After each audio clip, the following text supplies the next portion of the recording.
दोस्तों, तो इस मूवी की शुरुआत में सफ़ेद कपड़ा हुआ पहने एक लड़की धीरे धीरे पानी के अंदर जा रही थी और इसी के साथ ये सीन यहीं पर कट होता है। फिर अगले सीन में हम ये देखते हैं कि एक छोटी सी कम्युनिटी में सेला और उसकी बहन तमार बैठकर झरने को देख रहे थे। तभी सेला ने तमार को डरा दिया और दोनों इससे हंसते हुए जंगल के बीच से निकलकर लड़कियों के कमरे में पहुंच गए, जिन्हें वे सभी अपना घर कहते थे। वहाँ पर और भी कई औरतें थी जिन्हें डॉटर्स और वाइफ कहा जाता है। ये सभी औरतें यहाँ पर मिलकर रहती हैं। फिर खाना ढूंढने से लेकर सभी काम करने के बाद में सभी औरतें और लड़कियाँ मिलकर कम्युनिटी के इकलौते मर्द और उनके लीडर शेफर्ड की पूजा करती हैं। अब खाने के समय बेटियाँ यानी कि डॉटर्स नीले कपड़ों में टेबल की एक तरफ बैठी हुई होती हैं और पत्नियाँ यानी कि वाइफ्स लाल कपड़ों में दूसरी तरफ।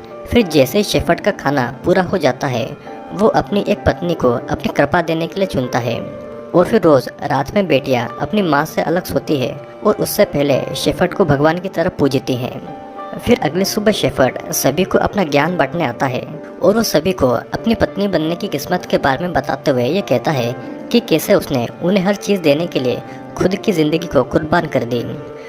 और फिर सफ़ेद कपड़ों में बैठी सभी लेडीज़ उसकी तारीफ़ करने लग जाती है, लेकिन सेला अपने ख्यालों में खोई हुई थी। फिर शेफर्ड ने अपनी उंगलियां बकरी के खून में भिगाकर औरतों के मुंह पर लगाई और सभी औरतें उसकी तारीफ़ें करती रहीं। कुछ लड़कियां तो शेफर्ड का आशीर्वाद पाकर रोने लगीं और कुछ देर के बाद में सेला और तमार अकेले जंगल में थे। सेला को शेफर्ड दूर से नज़र आ गया था तो उसने तमार को घर जाने को कहा और वो अकेली वहीं पर खड़ी रही। दोनों घूमते हुए बातें कर रहे थे तो शेफर्ड ने सेला से उसका दिया ज्ञान न सुनने के बारे में पूछा। सेला इस बात पर चिढ़ गई, पर फिर उसे लगा कि शेफर्ड शायद मजाक कर रहा है तो वह हंसने लगी। फिर शेफर्ड ने सेला की खूबसूरत होने पर तारीफ की और उसके बालों में अपनी उंगलियां घुमाने लगा। सेला ने शेफर्ड को उसकी माँ की कहानी सुनाने को कहा, मगर शेफर्ड ने मना कर दिया और इसके बदले में वो सेला को किस करने आ गया, लेकिन वो ऐसा करने से पहले रुक गया। उसने सेला को अपने बाल उसकी पत्नियों से फिर से बनाने को कहा और चला गया। फिर उसके जाने के बाद में सेला ये सोचकर शर्माने लगी कि अब जल्दी ही वो शेफर्ड की पत्नी बन जाएगी। घर के अंदर सेला और उसकी एक और बहन तबाथा घर के काम कर रही थी और एलोइस, जो कि एक वाइफ है, उसने शेफर्ड के साथ में बिताई पिछले रात के बारे में बताने लगी। इससे सेला को जलन होने लगी क्योंकि एलोइस अभी अभी शेफर्ड की पत्नी बन गई है, जबकि दोनों की उम्र बराबर है। तबाथा ने उसे वाइफ से बदतमीजी से बात न करने को कहा, जिससे कि दोनों आपस में झगड़ा करने लग गई। और फिर इतने में तबाथा की माँ वहाँ पर आई और दोनों को शांत कराने के लिए सेला को बचा हुआ खाना झोपड़ी में ले जाने को कहा, जहाँ पर अशुद्ध और पापी लड़कियाँ रहती हैं।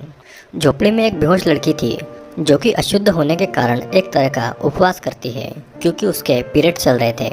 और एक लड़की सारा बाहर आई जिसके शरीर पर चोट के निशान थे। सारा इतना सा बचा हुआ खाना देखकर चौंक गई थी, पर सेला ने फिर भी उसे खाने को कहा ताकि वो जल्दी से शुद्ध हो जाए। सेला को लगता था कि जिन लड़कियों को उनसे दूर इस झोपड़ी में भेजा जाता है उन्हें यहाँ पर सज़ा भुगतनी चाहिए, जैसे कि उसकी बेहोश बहन कर रही थी। शेफर्ड के मुताबिक ये सभी लड़कियाँ ईव के पाप की सज़ा भुगतती है, पर सेला ने सेला को इसके लिए तैयार रहने को कहा क्योंकि जब उसका टाइम आएगा तो वो भी शेफर्ड के लिए खास नहीं बचेगी। सेला उसके और उसकी माँ के ऊपर की हुई सारा की बातों से थोड़ी परेशान हो गई और फिर बाहर आकर वो अपना गुस्सा शांत करने के लिए पत्थर फेंकने लग गई। फिर उस रात एड्रियल, एक प्रेग्नेंट वाइफ, अपनी बेटी लिली को बेटियों के कमरे में सुलाने आई और लिली ने उसे कहानी सुनाने को कहा, जिस पर एड्रियल ने उसे याद दिलाया कि सिर्फ शेफर्ड ही उन्हें कहानी सुना सकता है। जिसके बाद में सभी सोने के लिए चले गए और फिर सेला के मन में शेफर्ड के लिए ज़रूरत से ज़्यादा प्यार बढ़ गया और वो उसे खिड़की से देखने लग गई। शेफर्ड भी अपनी खिड़की से सेला को देख रहा था, पर तभी उसके कमरे में सेला ने इलियोस को देखा और फिर दोनों मिलकर सेला को देखने लग गए। और फिर शेफर्ड ने अपनी 2 उंगलियां उसके सामने एलियोस के मुंह में डाल दी। अब अगले दिन जब कुछ नई पत्नियां शेफर्ड को नहला रही थी तो पुरानी पत्नियां अपनी बेटियों को नहला रही थी। शेफर्ड ने फिर सेला को एक बकरी के बच्चे को जन्म देने में मदद करने के लिए कहा और सभी ने उसे ऐसा करने के लिए थोड़ी सलाह दी, लेकिन सेला इस बात से खुश थी कि शेफर्ड ने उसे ये काम दिया था। फिर पहाड़ों के बीच बकरियों के साथ सेला अकेली बैठी थी और जन्म का इंतजार करते हुए सेला की आंख लग गई। जब सेला की नींद खुली तो उसने अपने पास मरती हुई बकरी और उसके बच्चे को देखा और इसी बीच उसे पता चला कि उसके पीरियड्स आ गए हैं। अब उस शाम सेला ने वापस घर आकर फिर से देखा कि ऐसा है या नहीं, और जब उसे अपने हाथ पर खून दिखा तो वो उसे साफ करके चिल्लाने लग गई। फिर रात में उसने तबाता को ये बताया कि एक कुत्ते ने बकरी के बच्चे को खा लिया, लेकिन उसे अपनी आंखों में वो खुद और बच्चों को मरता हुआ देख रही थी।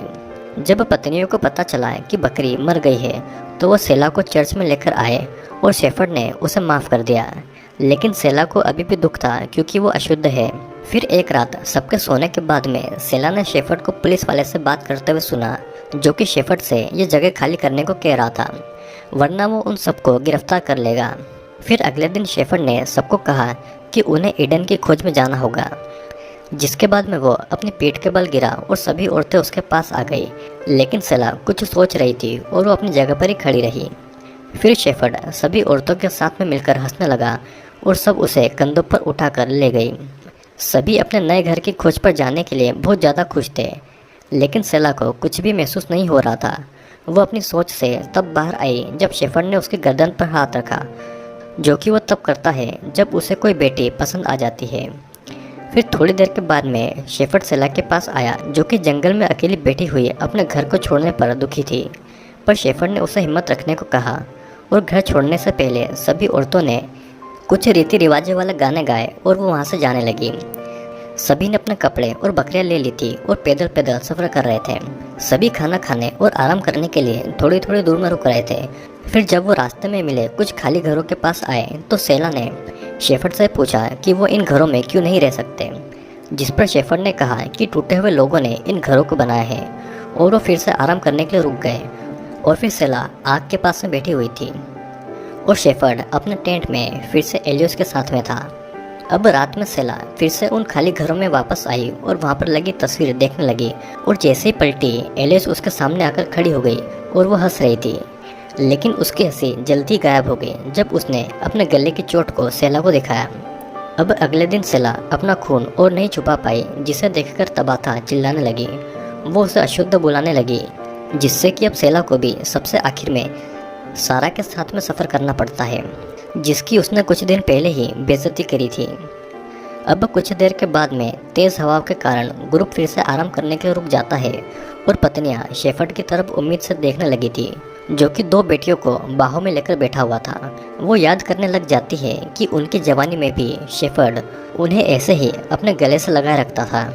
और फिर तभी एक जवान पत्नी ये बताती है कि शेफर्ड को अब उनमें कोई दिलचस्पी नहीं है, क्योंकि वो अब पुरानी हो चुकी है, जिसके कारण उसे एक पत्नी ने चाटा मार दिया। और उसी टाइम सेला ने मौका देखकर सारा से उसकी माँ के बारे में पूछा, और सारा ने बताया कि सेला की माँ जन्म देते टाइम नहीं मरी थी, बल्कि उन्हें इन्फेक्शन हुआ था। लेकिन शेफर्ड ने डॉक्टर को दिखाने से मना कर दिया, जिससे कि उनकी मौत हो गई। सारा और सेला की माँ ने साथ में ये ग्रुप को ज्वाइन किया था, लेकिन जल्दी ही उसकी माँ मर गई। अब इस मुश्किल सफ़र में सेला शेफर्ड की बातों पर शक करने लग गई थी। उसने दूर एक कार को जाते हुए देखा तो उसने खुद को उसमें बैठा हुआ देखा, और उसने एक नॉर्मल लड़की की तरह कपड़े पहने हुए थे। फिर उसने देखा कि उसकी माँ और सारा भी आगे बैठे हैं, और वो अपने ही इन अजीब ख्यालों में खो चुकी थी। अब उस रात से सारा को सेला के साथ में रहना अच्छा लगने लगा था, क्योंकि वो आराम से शेफर्ड के बारे में उससे बात कर सकती थी। सेला भी उसके बारे में वैसा ही कुछ सोचती है, लेकिन उसे हमेशा से ढंग से रहने को सिखाया गया था। सारा ने फिर उसे एक बात बताई कि वो आधी रात में चुपचाप से घर के बाहर निकल जाती थी और वो झरने के सामने जाकर बिना कपड़े पहने खड़ी रहती थी, जिससे कि उसे आज़ादी महसूस होती थी। जब सेला सोचने लगी कि सारा अभी तक भागी क्यों नहीं, तो सारा ने बताया कि अब तो उसे ये भी नहीं पता कि बाहर की दुनिया में क्या चल रहा है, और उसके पास जाने के लिए कोई भी जगह नहीं है। फिर उस रात सेला और सारा को इतना करीब देखकर शेफर्ड ने अपने लिए सारा के प्यार का इस्तेमाल किया और उसके साथ अपनी रात बिताई। और अगले दिन से सेला को भी बाकियों के साथ चलने की इजाज़त मिल गई। और फिर शेफर्ड ने सेला को सारा के साथ में अकेला छोड़ने के लिए उससे माफ़ी भी मांगी, जिसे वो पापी समझता है। और इसी बीच एड्रियल के पेट में इतना चलने के कारण दर्द होने लगा, क्योंकि एड्रियल प्रेग्नेंट थी। और उसके चिल्लाने की आवाज़ से सभी बेटियां एक दूसरे के हाथ पकड़ के डरने लगी। सभी पत्नियां उसे इस टाइम में उठाकर साथ ले जाने लगी, लेकिन कुछ देर में एड्रियल की मौत हो गई। और उसके फ्यूनरल पर अपनी माँ के लिए रो रही लिली को शेफर्ड जबरदस्ती वहाँ से उठाकर ले गया। सारा ने उसकी मौत के लिए शेफर्ड पर इल्ज़ाम लगाना शुरू कर दिया, और उसने शेफर्ड को उसके असली नाम माइकल से बुलाया। लेकिन शेफर्ड ने उसकी बातें अनसुनी करते हुए एड्रियल की लाश जला दी, जिस पर सभी पत्नियों ने एड्रियल के लिए प्रार्थना भी की। सेला ने फिर से अपने आप को एड्रियल की जलती लाश के सामने खड़ा देखा और अगले दिन सेला ने देखा कि सारा उनके पीछे नहीं आ रही है। सारा उनसे कहती है कि वो एड्रियल के बच्चे के साथ यहाँ से जा रही है, क्योंकि शेफर्ड ने उस बच्चे को वहीं पर छोड़ देने को कहा था, क्योंकि वो गलत तरीके से पैदा हुआ है। असल में वो बच्चा एक लड़का था और शेफर्ड के मुताबिक एक ग्रुप में बस एक ही मर्द हो सकता है। सेला ने सारा को हिम्मत रखने को कहा और जाने से पहले अपनी बहनों की मदद करने को बोला। और जैसे जैसे वो आगे बढ़ रहे थे, तमार ने शेफर्ड से पूछा कि क्या वो अपने नए घर के करीब आए हैं या नहीं, जिस पर शेफर्ड कोई जवाब नहीं देता। पर तमार को लग रहा था कि वो लोग गलत दिशा में चल रहे हैं, जिससे कि गुस्से में आकर शेफर्ड ने तमार को थप्पड़ मार दिया। और कुछ देर और मारने के बाद में शेफर्ड ने तमार को घसीटकर खुद रास्ता दिखाने को कहा। सभी औरतें इसके लिए कुछ भी नहीं कर सकती थी, क्योंकि उन्हें भी शेफर्ड की माँ से डर लगता था। लेकिन सेला इस नज़ारे को बिना पल के झपकाए देखती रही जब शेफर्ड तमार को मार रहा था। और फिर कुछ देर के बाद में शेफर्ड ने एक तालाब के पास की ज़मीन को अपना नया घर घोषित कर दिया।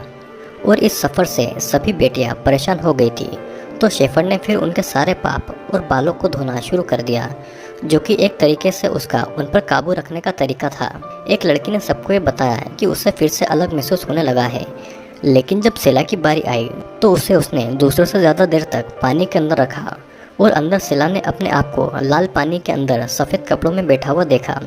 उसके अंदर फिर से बहुत ही गुस्सा भरा हुआ था। और इतने में शेफर्ड ने उसे पानी से बाहर निकाल दिया।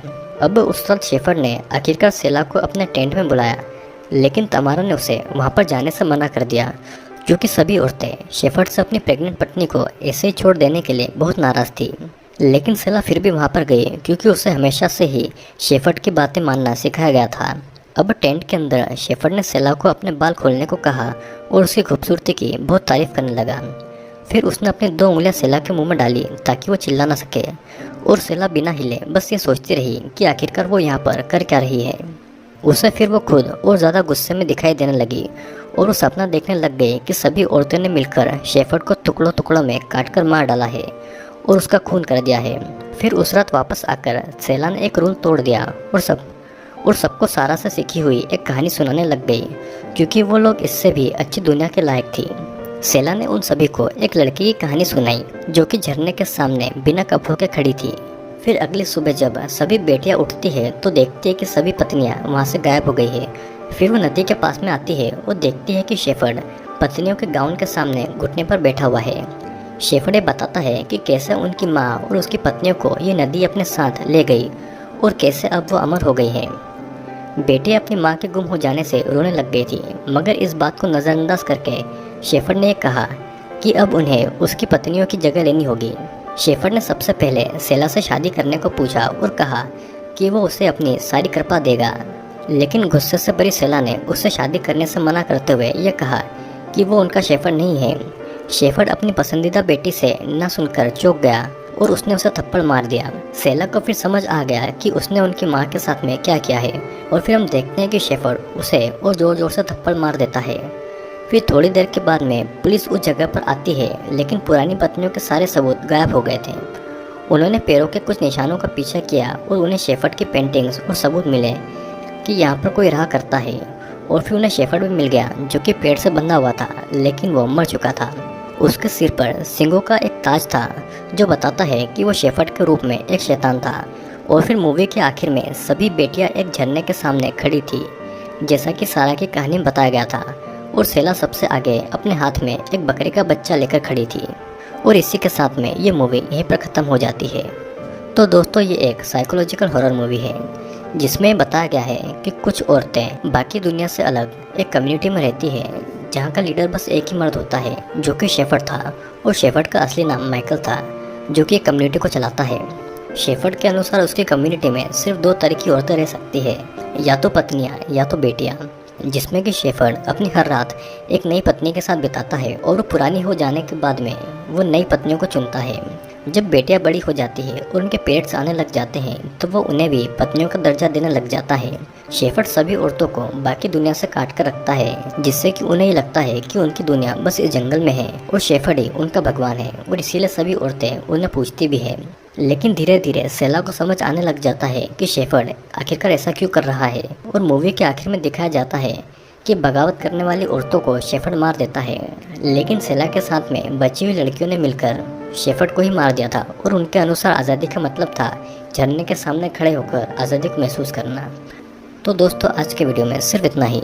अगर आपको ये वीडियो अच्छा लगा हो तो लाइक ज़रूर करें। तो अगर आप इस चैनल पर नए हैं तो चैनल को सब्सक्राइब करके बेल नोटिफिकेशन ज़रूर ऑन कर लीजिए, ताकि आपसे कोई भी वीडियो मिस ना हो।